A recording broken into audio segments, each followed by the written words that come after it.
Hey, a triple feature, 3 films up on the screen. One's a little heavy, one's a little sleek, and one's just caught between. We'll laugh and cry and overanalyze, dig through fleams with wide, wild eyes. Grab some popcorn, take your seat. 3 times the fun, 3 times the treat. Hey, a triple feature. That's what we're here to do. What we're here to do. Buckle up, the lights go down, and we'll watch Them all with you. All right, we're back on Triple Feature. I'm Mark. He's Evan Bevins. How you doing, sir? I'm doing all right. I enjoyed the new theme song. Oh, is that the first time you've heard it? Yeah. And, Yeah. with a lot of people doing stuff with AI, I'm impressed that you sang every one of those parts yourself. I have amazing. a studio in the house that I rent, as a matter of fact. Yes, with Doesn't surprise me. state of the art recording equipment, and boy, can I hit those high notes. I imagine that's a bit of a strain, but I appreciate the sacrifice you put in. Evan Bevins, if you keep bullying me, if you keep messing with me, you're gonna get songed. Do you know what songed is? Yeah, I assume it's those songs you make on the sessions. Not just sessions. I went out with a friend of mine last night, and my lady friend, just a friend. I say she's just a friend, not just a friend, not a cousin. And actually, she's quite famous on this network. She goes by the nickname Your National Nightmare, if you ask Jesse and Robert Cooper on the Metal Hammer of Doom. So yeah, me and the National Nightmare haven't hung out for like 6 months for a variety of reasons.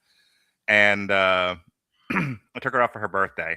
We went to go see an Alice Cooper cover band at the place that we go to see cover bands. Okay. And I introduced her to, I don't know how familiar you are with all of my AI endeavors. So if any of this sounds familiar, be like, yes, I'm aware. If not, you just like, oh my. Okay. No, go ahead. Yeah, yes, I'm aware. Oh my. Oh my. So I gave her a heaping helping of the passive aggressive pansexual peanut butters. This is a band I started. Okay. On Suno.ai. And it started out as like I needed something would happen. It started out because my girlfriend sent me a bunch of texts that her kid had sent her, and I turned that into a song at her permission, and she thought it was the fucking most hilarious thing ever. And I just kept doing it until anytime there was ever a funny bit or an interaction or a story or just an idea that I had, it would become. I couldn't do it with my actual metal band. That's a serious project, Right. Called Fra Diavolo, where we do food pun songs. Oh yeah. So I had to have a silly thing, hence the silly name. So anyway, so I'm in the car with the National Nightmare last night, and she's hearing all of these different pansexual peanut butter songs, and I'm telling her the story that goes along with them. Like, this is when I kept turning my girlfriend down for cardiovascular activity because I was dying, and she would hear none of it. This is the one where the child was sending her text messages about a cat that was bullying her. This is the one where a moving company packed her entire house up, brought it to a house that didn't close, and had to bring it all back and put all the boxes in the garage. Hey. So, and then it's just like turned into like whatever. Like when we went to go see Flamey Grant, I was so inspired by this drags. I know this is going to really you're going to really dig this when I tell you, but I was really inspired by this drag performer who performed in a church, and and criticized criticized Christianity from the pulpit in her music. Yeah, sure. You and my son both agreed you probably shouldn't have done that. But either way, I was so inspired by this, I basically did like an AI copy of her and did my own version of it. Like this song was inspired by, her name is Flamey Grant, by the way. In case she comes to West Virginia and you would like to take your daughters. I appreciate the heads up. You're welcome. That's what I'm here for. Getting to the end of the story so people can hear us talk about the movies that they're here to see us talk about the movies for. Your National Nightmare loves the spotlight more than my girlfriend does. And when she was just like, I want to be songed, because I had told her that my children do not want to be songed, that they have seen what their father will do. this Dr. Frankenstein of AI music, and they are like, we hate your music. We will obey and be good because we do not want you to song us. However, Erica enjoys being songed repeatedly, as many times a day as I can afford to song her. And then Your National Nightmare, not to be outdone, was like, I want to be songed. You haven't songed me in forever. So I was like, all right, give me some inspiration here. I mean, like, just your essence is inspiration enough, but give me some direction. So she sends, like, I pull into my driveway and I see a message from her, and it's this long voice message, about a minute and a half. That's long because I have, the ADHD. And it's like, this is the song. And she tells me what it is. And it's like, I want you to take all of these terrible lies, as Trent Reznor would say, and make, and how my good person has been impugned by these terrible lies that people have told about me. Make that into a song. So I did. And National Nightmare, her song called National Nightmare, will come out a week from today. Okay. If you mess with me, Evan Bevins, if you bully, mess with me, Dr. Frankenstein, you're going to get songed. How do you like them apples? You may as well start now, because pretty much the basis of our relationship is me messing with you. That's a fair point. All right, let me see what I can come up with. Okay. So we're also on YouTube Shorts here, or Reels, whatever the fuck it's called. Some of the comments as I was going into that 6-minute babble session. Bad Bunny stole Rambo's knife. Do you know anything about this? I do not. You being a reporter on the scene with your press hat that says press. Oh yeah. He left it in my other pants. He, ladies and gentlemen, Evan Bevins is a reporter. As a matter of fact, he's a journalist.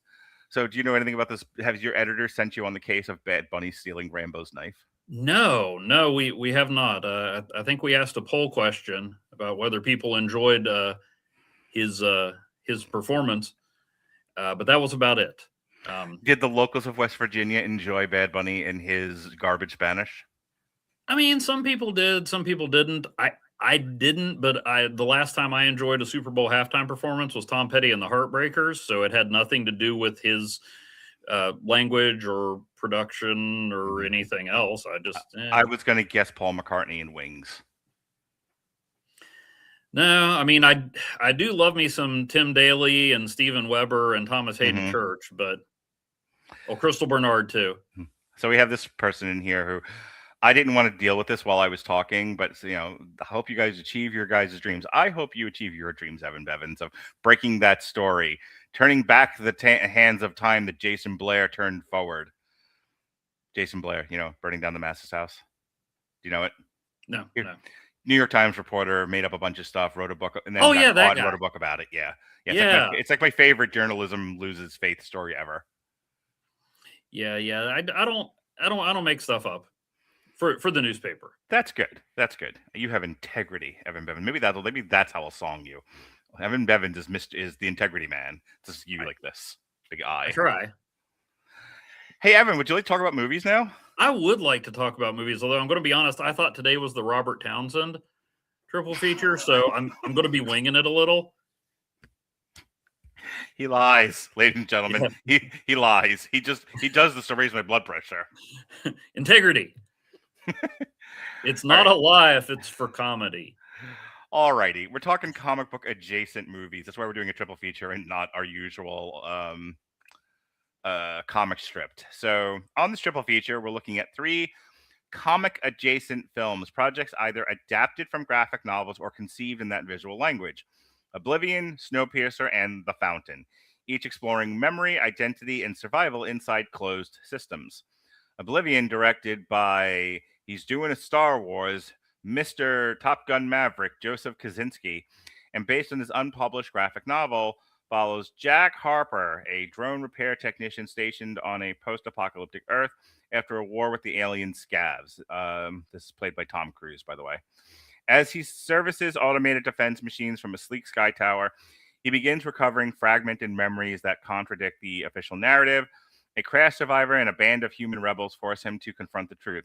He's a clone sustaining an AI-controlled occupation. Snowpiercer, directed by Bong Joon-ho, who really likes gray in his movies, and adapted from the French graphic novel Transperceneige, is set aboard a perpetually moving train carrying the last survivors of a climate catastrophe. The rigid class hierarchy places the poor in the tail and the elites in the front. Curtis leads a violent revolt through each car, exposing the brutal mechanics of engineered inequality. And finally, The Fountain, directed by everyone's depression-inducing director, Darren Aronofsky, interweaves three timelines: 16th century conquistador, modern scientist, and a far future space traveler, linked by a man's obsession with conquering death and saving the woman he loves, because aren't we all? The film blends mysticism and science fiction in a meditation on mortality and acceptance. Are any of these first passes for you, or have you seen them all prior to wanting to do I this had not one? seen The Fountain. Okay. I saw Oblivion, thought I remembered a lot about it, realized I hadn't. Saw Snowpiercer, realized I had probably blocked out a lot of it. And then Bevan's face slowly horrified. yeah, but ask me which was my favorite of the three. It's Snowpiercer. Yeah.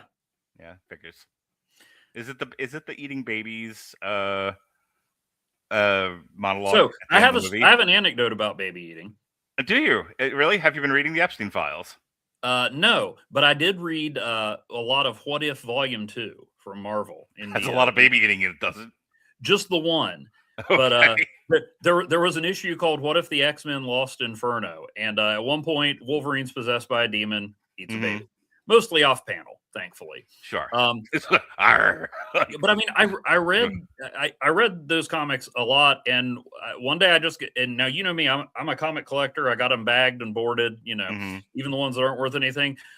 One day I got so mad I just ripped that comic in half and threw it in the trash. Wow, I can't imagine you having anger as an emotion.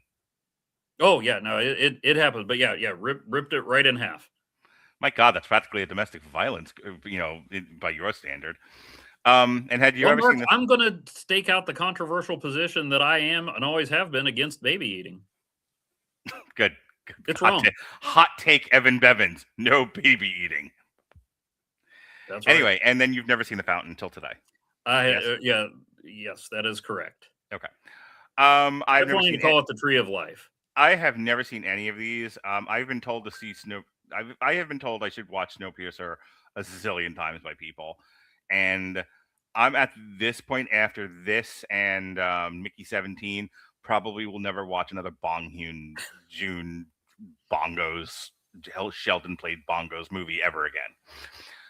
Oblivion, because I'm slowly rapidly getting dementia, kept thinking it was Elysium while I was watching the movie, and I'm like, that's still not Matt Damon. 20 minutes into the movie, not Matt Damon. 40 minutes into the movie, still not Matt Damon. An hour into the movie, this isn't the Matt Damon movie Elysium, is it? No, I mean, all I know is if it involves Matt Damon and space travel, watch out. Nothing. That's okay. And I made this, and I kept doing that with The Fountain too. I'm just like, so this is Fountainhead, Ayn Rand? Nope, this is just The Fountain. So this is Fountainhead, right? Nope, this is me. This is my internal struggle. Yeah. When I'm not talking people. Let's see. I'm trying to make a Fountainhead joke, and I just can't. Don't force it, baby. I can't get it. It either comes naturally or it doesn't come at all. So I'll just make like Atlas and shrug it off. Sounds like a... Well done. Hang on. Hang on. Hold everything.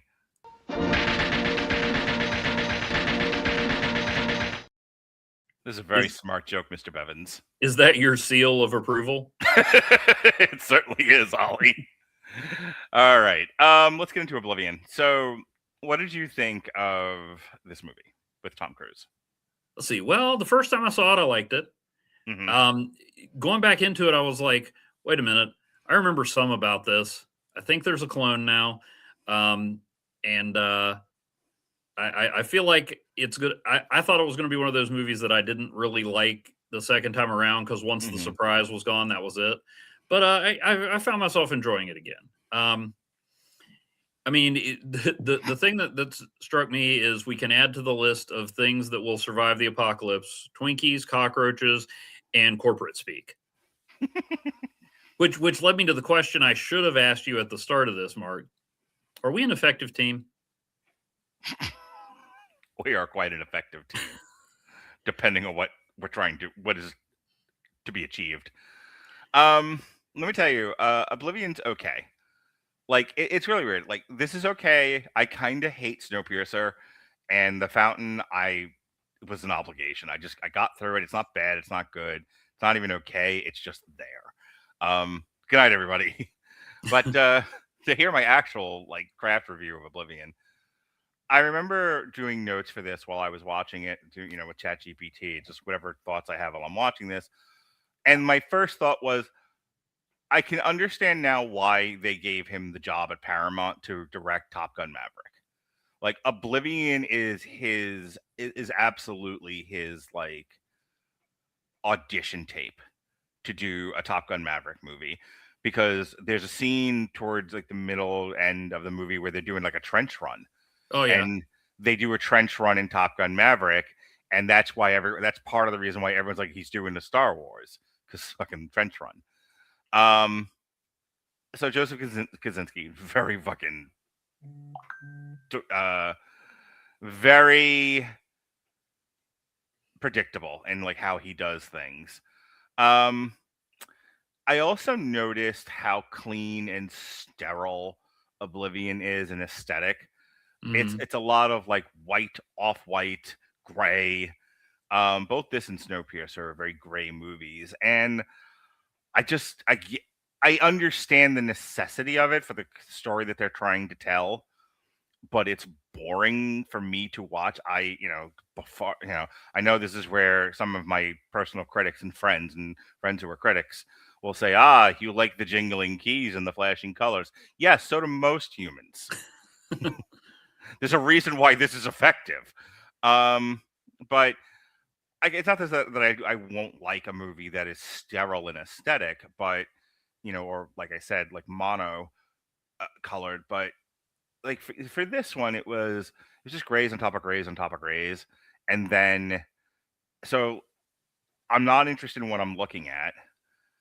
So then I have to follow the acting and the plot, and the acting is fine. Tom Cruise is one of the best actors of the last 50 years. I know people like knock Tom Cruise. Not every Tom Cruise movie is great, but Tom Cruise is pretty much great in anything that he's in, and I'll fight anyone that says otherwise. The chick from Black Widow, who is Taskmaster, it's nice to know that she can act occasionally, because because sometimes not so much. She's pretty good in this. The plot in and of itself, what did they compare it to? We had Total Recall. It's like Total Recall is a story of a guy who is living a normal life, but something doesn't quite feel right to him, and he's listless, and and so he goes to do the implant memory thing to go on vacation, and it breaks out his real memory again, and as it turns out that he's a rebel.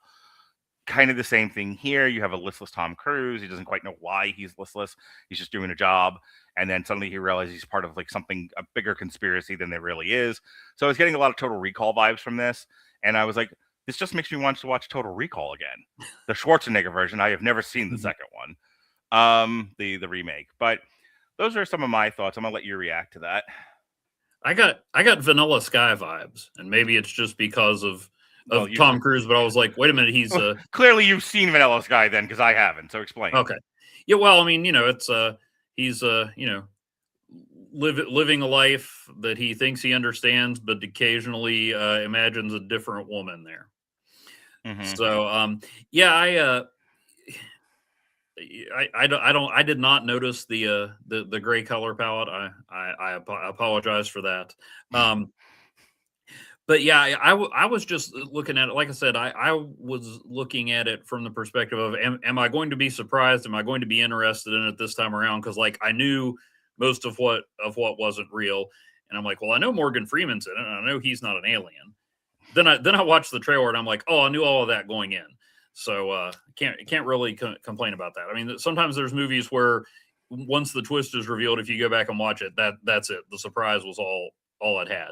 Right. And this one, I didn't think had that. I mean, I don't know that it's a, deep affecting examination of the human condition, but, I'm sitting there thinking like, okay, well, how much of us is memory and how much of us is actually, what we did and what we experienced. And things like that. And yeah, I said that really, really eloquently.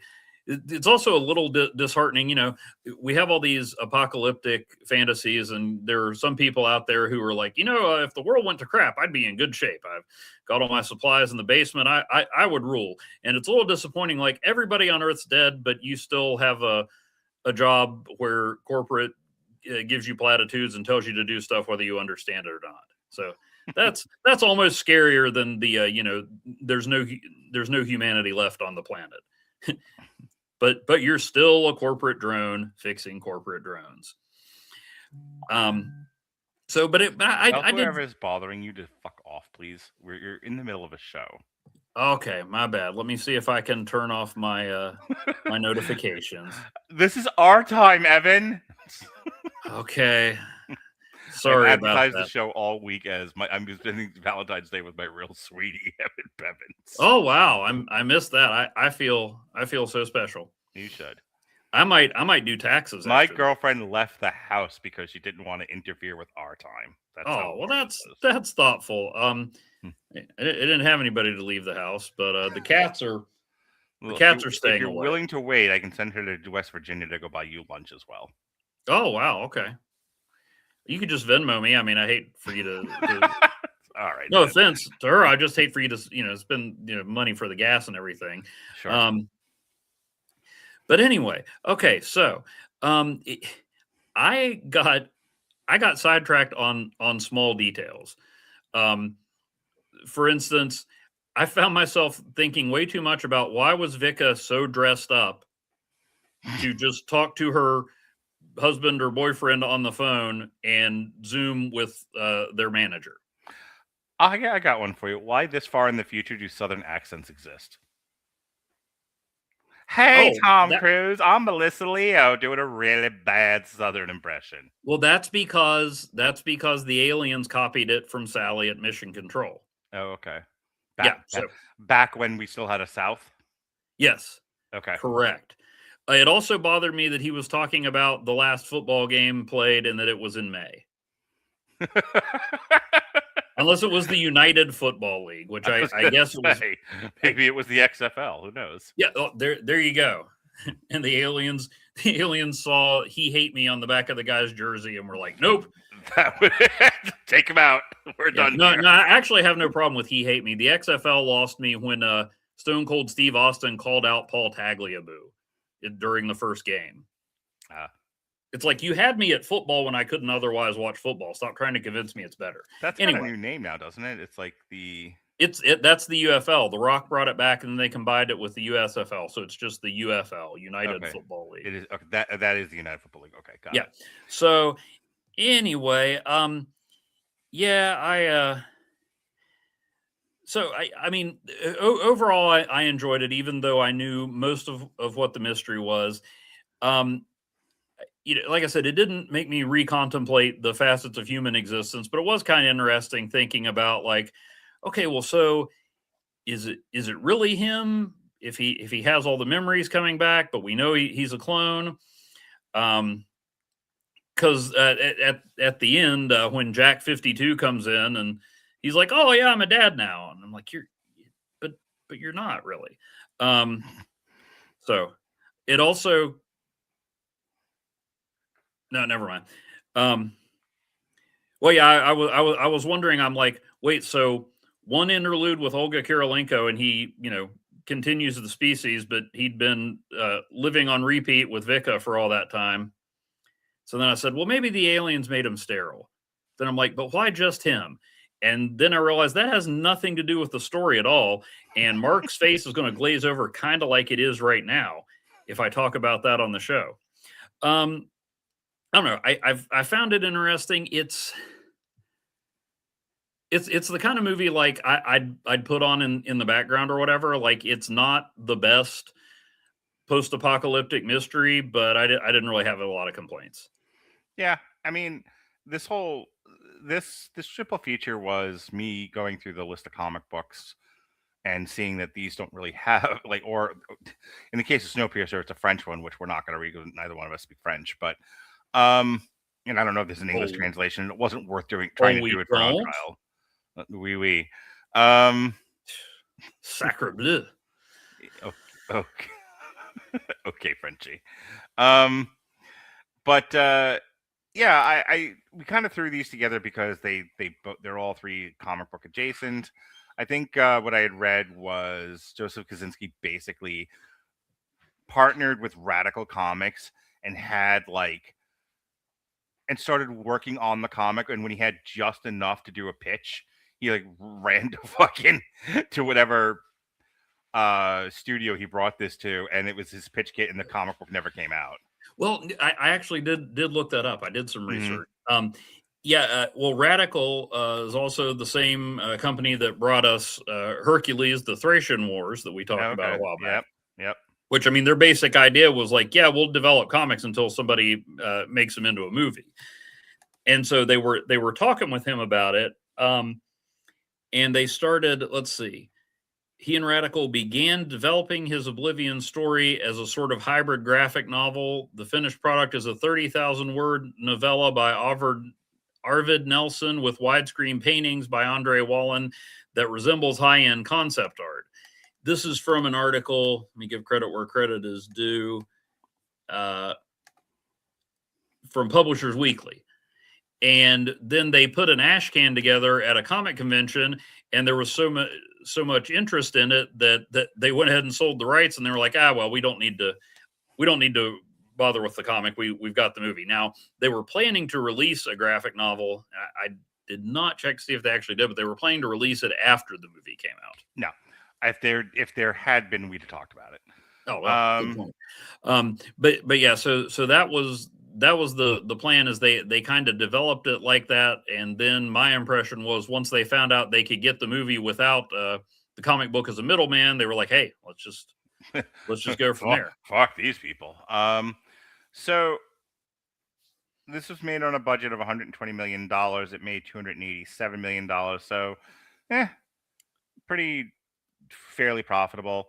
In North America, the film earned $37.1 million on its opening weekend, $5.5 million from IMAX screenings, 323 theaters, making it Cruise's best North American opening after Top Gun Maverick, Mission Impossible film series, and The War of the Worlds. The film closed June 27th, 2013. It's almost in the top 10. Yep. Oblivion grossed $89.1 million in the US. Yada. It's got a 53% on Rotten Tomatoes, which I'm not surprised by. And that's pretty much it as far as there's not really any kind of legacy here or anything else of note, or it did not win any awards near as I can tell. Joseph Kosinski will go on to do bigger and better things, such as he will go on to do Top Gun Maverick, Spiderhead. He will do the story for Twisters, and then he will do F1, which is currently nominated for an Oscar. So there you go. All right, you ready to move on to SnowPiercer, which I will have I'm ready to move on to SnowPiercer, or as I like to call it, Training Day After Tomorrow. So SnowPiercer, what's left of humanity is on this asshole train, which is going, forever. The world is frozen over. I don't feel like reading through the plot, but that's basically it. I'm not much of a scientist, but pumping extra chemicals into the atmosphere to solve global warming seems like a bad idea. We're making it worse. Hoax. Sorry. Yeah. Please note the sarcasm.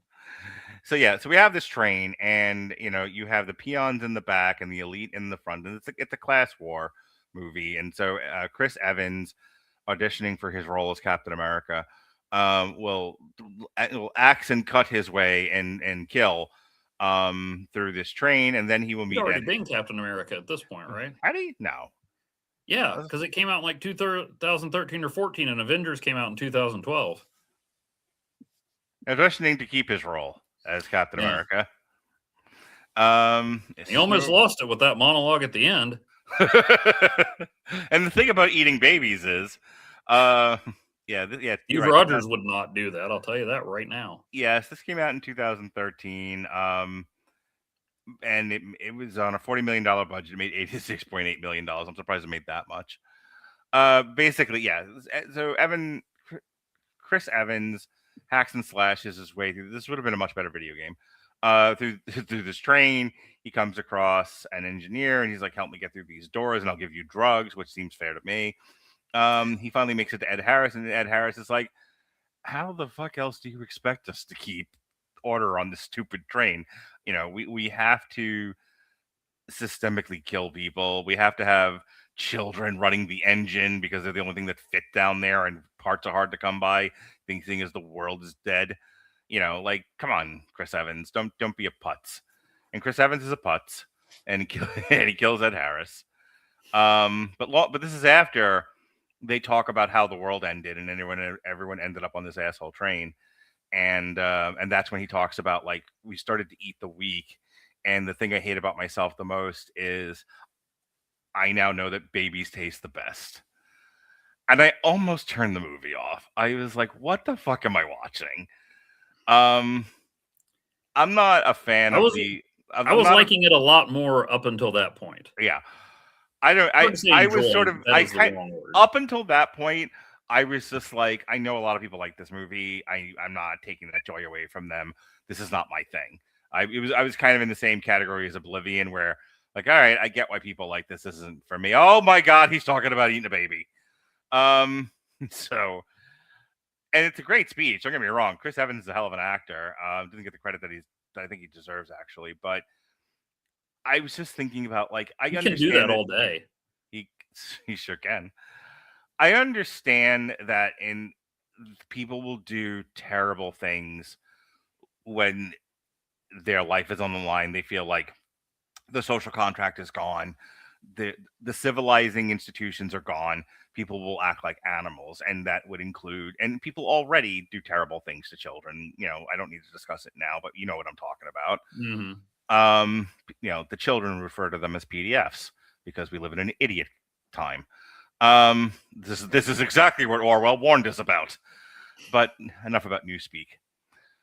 My point is, like, I'm a pretty cynical person, and when something is too bleak for me, maybe think twice about what it is we're doing. So, what do you think of Snowpiercer? Well, like I said, I would not say I enjoyed it, because I don't think it's a movie that is meant to be enjoyed. Does not invite enjoyment. Yeah. It's like, oh, hey, this is the part where they freeze the dude's arm off. How cool is that? Yeah. They were really good at amputations on that train, even in the back. Mm-hmm. I'm like, I don't know. You'd think there wouldn't have been that many success. Anyway, I'm getting lost in the details again. I mean, what I liked about it, or what I appreciated about it, is it didn't. I mean, yeah, obviously it was haves versus have-nots. You know, people will do horrible things, but by the time you get through it, it's almost showing they're two sides of the same coin. Like, and that humanity sucks. Like, you know, yeah, there are all these rich people, and Ed Harris and Effie Trinket, I mean Tilda Swinton, were you know, explaining that they have to have these systems in order to survive, and obviously a lot of that's BS. But you know, I think some of them actually believed that, and that they had to make these sacrifices to survive. And then you get into the spot like where Edgar, Jamie Bell, the kid that looked up to Curtis, you know, Curtis has a choice between saving him or continuing the revolution, and he's like, well, I got to continue the revolution. And so the kid dies. Right. And it's not the same as going, well, we need all these people underneath us, so we will keep them in the back, feed them squished bugs, and have their children work the train. But it's saying, well, here's the principle I have, and I need to sacrifice that for the greater good, or to do this. And the other thing that I thought was interesting, not that I necessarily agreed with all this, but Nam, or however you say his name, that was the security expert that they were, you know, bribing with drugs to open all the gates. He's not having any of it. I mean, he thinks less of the people, at the end of the train, but he's looking outside the train the whole time. He and his daughter, they're doing what they have to do to achieve their goal. They're not getting caught up in the class wars or the justifications or anything. And he's the guy that notices, hey, it's warming up out there. And whereas everybody else is, I don't know that he has morals, but he didn't compromise on his goal. Mm-hmm. He's looking outside. He's not playing the game. He's just doing what he has to do to get enough of his drugs to blow open the train, and that kind of thing. So I would in that circumstance, I would totally be that guy. I'd be like, man, just get me high, and I will do whatever you need. But it wasn't just about getting high, because they were explosive drugs. That's right. So I mean, I only the best kind. Yeah. And I mean, I liked things like when I thought it did a good job of, even though there is some exposition at the beginning, like they just gave you enough that you needed to know. Like they didn't explain everything to death. I still don't know why they disemboweled that fish. Yeah. I mean, not that was a positive, but like the part where they're fighting in the train car where all the guys have the axes and stuff. And then they realize they're passing the bridge that marks the start of a new year, and they all just kind of hold on. And then people are saying Happy New Year and stuff. It's like as cutthroat and against each other as these people were for a minute there, they were all in it together, and they were all having to deal with the same thing, which maybe says something about people. And so I found a lot of that interesting. I may have nightmares about Allison Pill. Totally forgot the teacher. But yeah, I mean, I thought I was telling a good story, and even that speech, which, like you said, well acted, horrible to listen to, unspeakably bleak. I'm like, but what were they supposed to do? I mean, they went to the logical extremes. I didn't like it. I'm not going to be like Ed Harris's fucking line about like, the poor are great because they'll keep having babies. And all I can think about is today about how like we can't convince the youth to have babies, no matter how much money we throw at them or anything else. As a matter of fact, every reaction to anything, putting pressure on them to have babies, they scream Handmaid's Tale. So but they're not locked in a train with nothing else to do except bargain over a ball made of tape.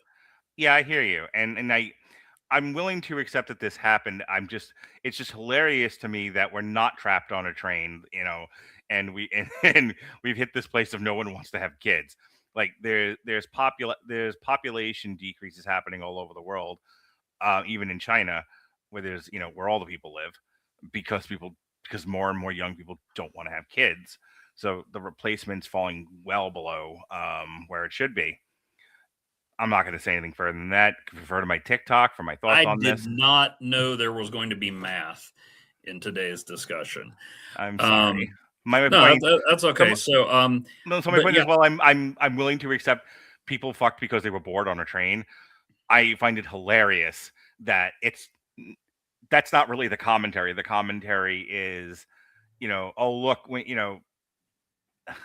even at the end of the world, people will still want to have sex and procreate. And I'm like, I don't know. There are a lot of studies out there about Gen Z not wanting to have any sex with anyone. So you're taking a lot for granted. Well, yeah, but okay, I can't argue with any of that. The lesson I took away from it is that even in extraordinary circumstances, humanity's default setting is to be awful. I didn't know where you were going with that, and I was prepared to hit you with, and that's the difference between me and you, Evan. You still have hope, and then you said that, and I'm like, oh God, is he in the cynical camp with me? That's weird. That's a weird combination of me and Evan Bevins in the cynics camp. About humanity, sure. Okay. Yeah, I believe God offers something better, but as a species, no, we're terrible. Okay. You know who's really hopeful? Jesse and Robert Winfrey. They're in the hope camp. I'm in the Joker cynical camp. Just sorry, that sounds like the hope camp sounds like the place the AI is going to send the early adopters for going along. Oh no, I've been telling everybody. I was talking to somebody the other night, and I was like, oh yeah, I'm Team Skynet. Take me, robot overlords. I'm so done with humans. Anyway, But also, just FYI, mhm. Gray, the guy who was like their cleanup stabber, Yeah, the one when they really wanted a specific person killed. Did you recognize him? who was he? I didn't either, but he was Osen the Untouched in the 2025 Red Sonja movie. Good pickup. This won a lot of awards. I'm not going to read all. Nothing for the Oscars, but it seemed to have won or been nominated for a bunch. Yeah, probably too many people liked it to get an Oscar. Yeah. It's a brutal movie, and like I said, the action sequences are very well done. One thing that Bong Joon, whatever the hell his name is, The does really- director. the director does really, really well. He executes very stylized action sequences. And I think if you're of the I just want to enjoy a good movie types and don't want to think about these things, don't want to criticize them, don't do what we're doing, I can see where there are enjoyable elements of this movie. Like if you liked The Raid, you'll probably like Snowpiercer. It's not my thing. I'll give you the last word on this one. Move on to The Fountain. I get that. I did one other thing I noticed detail wise that I did think was important. A lot of movies don't give you credits at all until the end. Mhm. This one did, but didn't have any of the actors. It started out with the costume and production designer. Yeah. And I mean, I thought, yeah, it's a bland, dark color scheme, but I thought it was pretty good. It felt cramped. Whereas If Oblivion was too colorful, here's Snowpiercer. Yeah. Well, I mean, it actually felt cramped, unlike The Fountain, where the hospital room was bigger than my house. But so I thought that I thought it was well done overall. Not a fun movie, but I mean, yeah, it's it kind of reinforces my less than positive outlook on humanity. Individual humans can do good stuff. Mark, you are more computer than human. Now, you are MarkNet, and will send the bombs to eliminate all TikTok haters in the near future. And it will only be TikTok deniers alive. And Jesse is safe. That's from our friend Chris Bailey. Hope you're enjoying the show, Chris. Love you, buddy. Oh man, I feel bad. I haven't referenced Alpha Flight yet. There were a lot of Marvel people in. You made me feel movie. bad when you said I don't participate in the chat anymore, because I had an opinion and someone said my opinion was wrong. But if you're gonna keep bringing up Alpha Flight every time Chris Bailey's around, I'm gonna let the dogs back on you. That's fine. Hey, I participate. Who shared the link that Stephen Amell's starring in the Baywatch reboot? That was me. You mean Stephen Amell? Yeah, that too. I hope everyone enjoys his abs. All right. Why is there a salmon ladder on this beach? Okie dokie. That joke works really well without the picture. Would you like to move on to The Fountain? Yeah, I just realized I was supposed to do the training day after tomorrow joke at the end of the discussion, but I couldn't wait. That's about right for you. Because it's on a train. I get it. Okay. I'll just making sure. I'm only giving you this. I'm only giving you the seal once. If you keep it up, though, you're going to get the cricket. Oh dear. Okay. All right. Fair enough. Okay. How about that fountain? Let's talk about The Fountain. So this is another one. You weren't on the show where I discussed. It was almost like a 3-hour movie, and it was 3 or 4 different stories or some shit. I talked about that with Mac. That was one of these Cloud Atlas. Yeah. Ugh. This is another one of those kinds of movies, only it's mercifully much shorter. Yeah, I mean, barely over 90 minutes. I give Aronofsky and whoever his editor was a lot of credit. Yeah, thank God. So Hugh Jackman's trying to Rachel Weisz is dying, and he's trying to cure Rachel Weisz. And then we go back in time to see him as a conquistador, and we go forward in time, and he's a time traveler or a space traveler. Voldemort. Yeah, and this is all connected in some strange metaphysical way. But most of the movie is Hugh Jackman working as a doctor trying to find a cure for Rachel Weisz, and Rachel Weisz is hippy dippy. We should all love people the way men love women in these movies. They love them with all their heart. There is nothing more important to the world than the woman that they are trying to save. I wish humans acted this way. The world would be a much better place. See Snowpiercer. That's why I bring you back, Evan. You legitimately tickle me. So your thoughts. So those are my first thoughts on The Fountain. What are your thoughts? Well, I mean, I enjoyed Hugh Jackman and Rachel Weisz.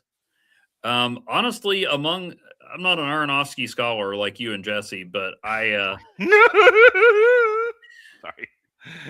I mean, up until this point, I thought Stealing Home was the most upbeat Aronofsky movie I'd seen. I don't know if this is upbeat, but it's, dare I say, hopeful.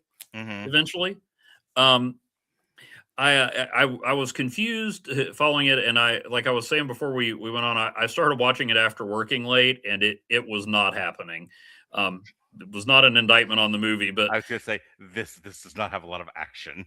Well, the other thing is, like, if you're fully 100% paying attention to it and locked in, it's still like 40 minutes before you have an idea of what's actually going on.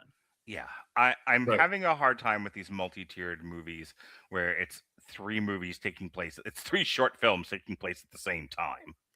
Yeah. But what I did like about it, I mean, there's still stuff that confuses me. Like, I don't know where his wedding ring went. Because I had at one point I had pretty much determined the Conquistador stuff was her book. The experiment and brain tumor stuff was real life, and him floating around hairless was the afterlife. So I didn't understand the part with the ring. But I mean, the idea that he is fighting so hard to stop death that he misses out on life, that he misses out on spending time with his wife while she's there, that was pretty effective to me. Yeah.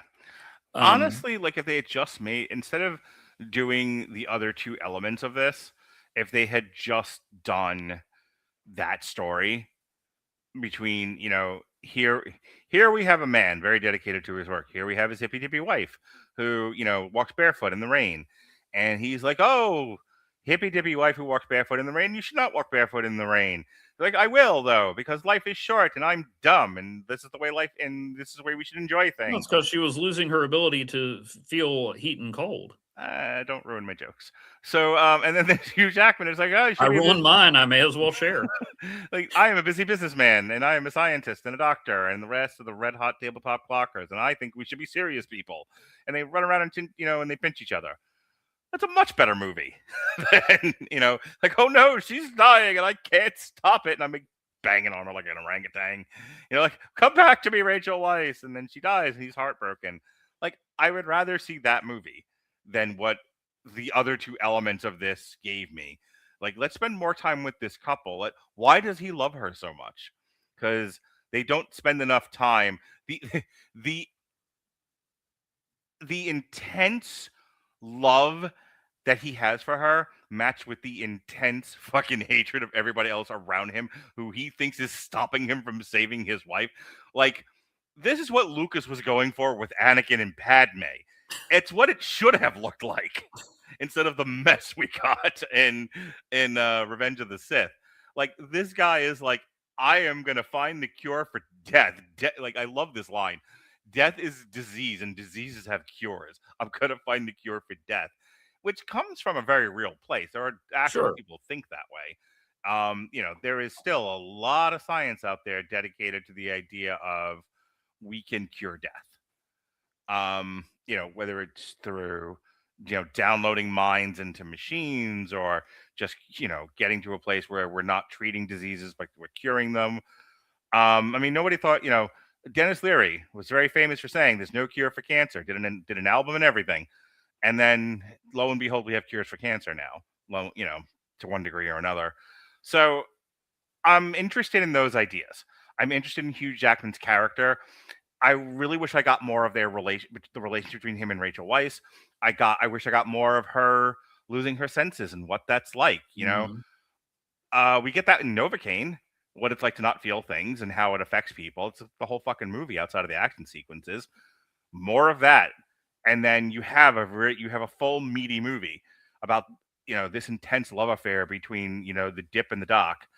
And when she dies, I'm willing to go there with Darren Aronofsky and be like, I'm sad now, once again, because it's a Darren Aronofsky movie, and that's his whole purpose in life. He is the god of sadness.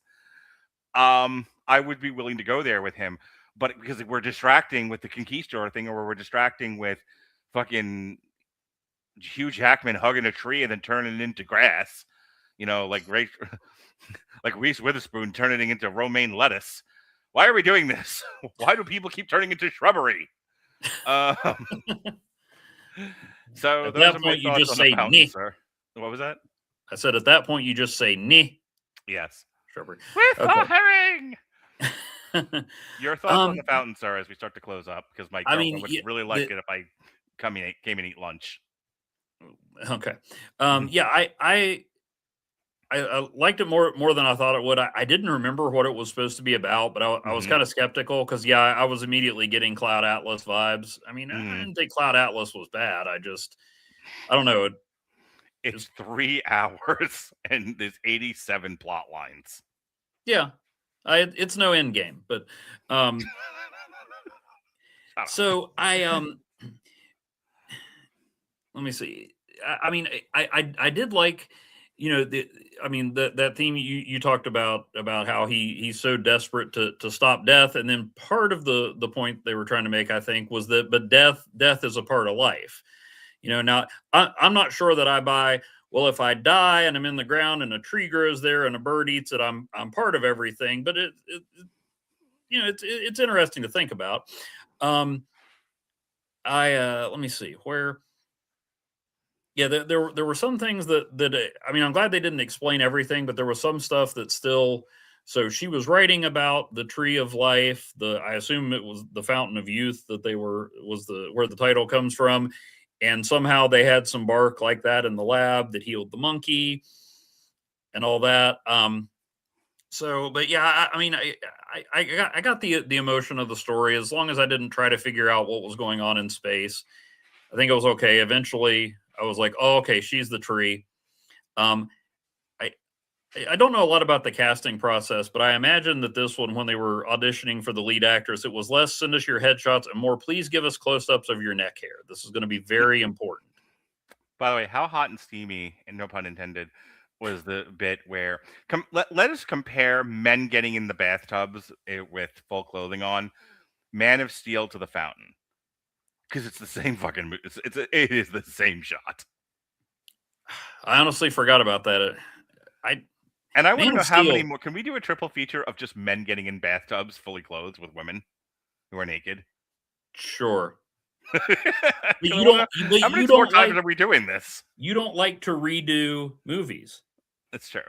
I'm not. Yeah, I'm doing Man of Steel again. If we've already taken Man of Steel and the Fountain off the board, where's the other 3? I'm gonna ask ChatGPT. I'm like, can you find me 3 movies where a fully clothed man is hot and steamy and sexual with his woman, and he's so like out of control with lust that he must get in the bathtub with her and not take off a stitch of clothing, not his wallet, not his watch, nothing. He's just like, I must have you now, yeah, in the bathtub.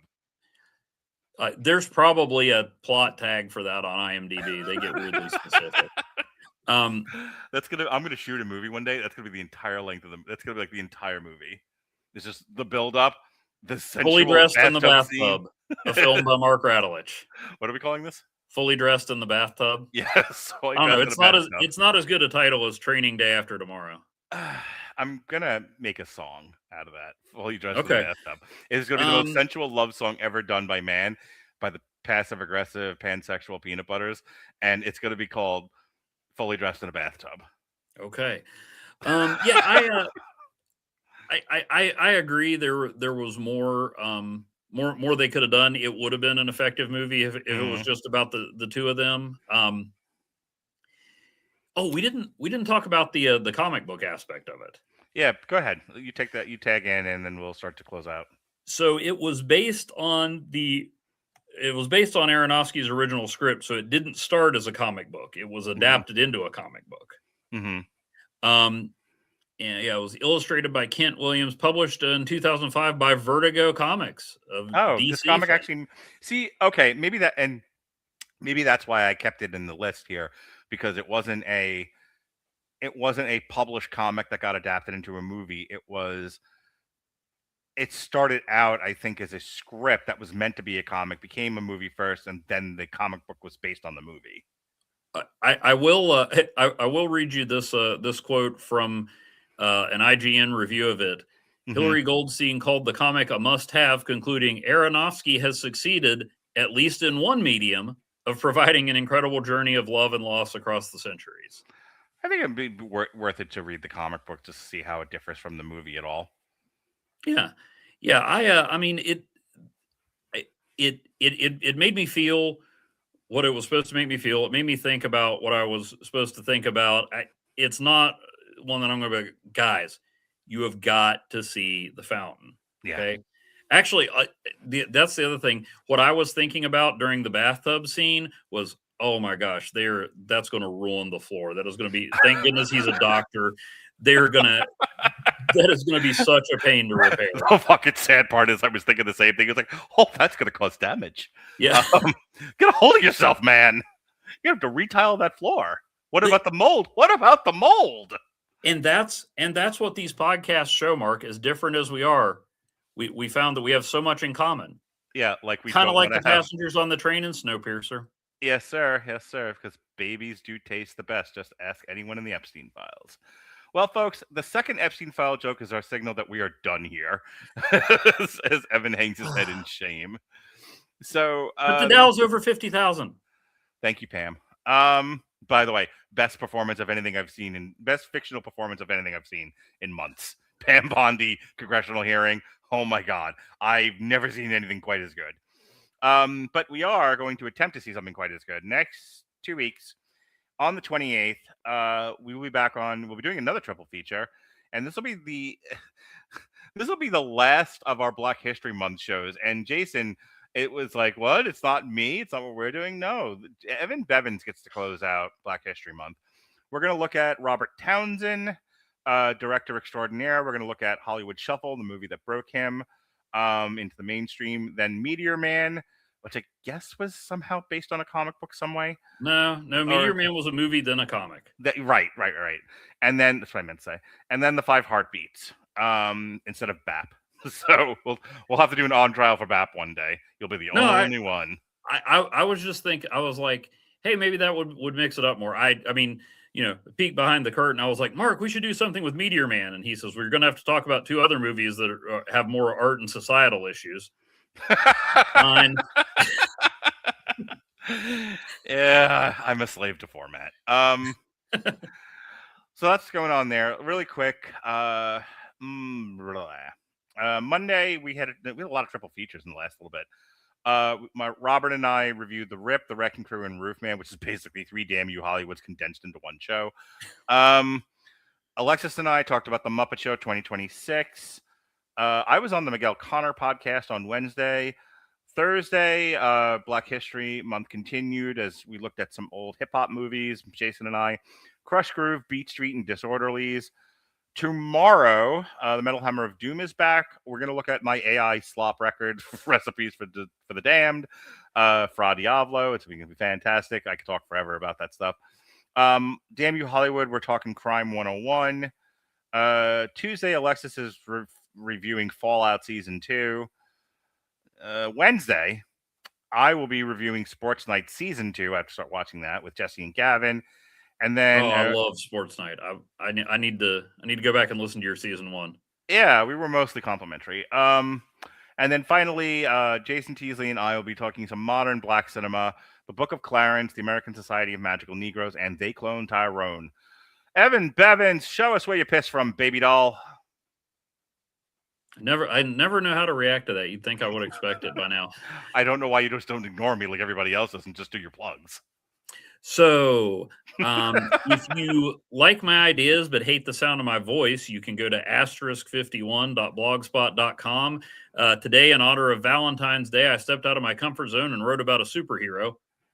It's a direct-to-video movie called Valentine. If you ever want to put that in a triple feature, Mark, it's an Indonesian action film that is not good, but is way better than I expected. Well, good sell job there, Evan. Keep going. Look, 25 years ago, when I was just renting the Captain America with J.D. Salinger's kid and Return of Swamp Thing over and over, I would have loved this movie. Okay. So anyway, I had that today in an installment for Dollar Tree Cinema. You can also find me writing about weird comic book stuff and offbeat movies there. With our pal and AI ambassador Jesse Starcher, I do Snap material on a monthly basis about the mobile card game Marvel Snap.